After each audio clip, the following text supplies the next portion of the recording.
President Trump and Republicans want to raise tax on 40 million immigrants in the US. Yes, you heard that right.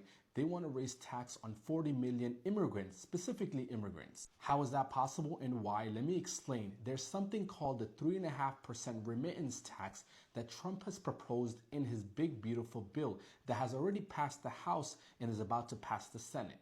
This 3.5% remittance tax is for those people living in the US and sending money abroad back home to their country. And this 3.5% tax does exclude US citizens, but for green card holders, people here on work permit, all of you are affected, and that's a whopping 40 million people living in the US. This is a huge and major blow to the immigrant community, especially people coming from poor countries where the remittance is a lifeline for those countries because they're sending money back home for their family, for food, for basic necessities. Now, this tax did start with 5% and then they brought it down to 3.5%. Now, we don't know in the Senate what's going to happen. Obviously, this is not yet law. This is still a bill.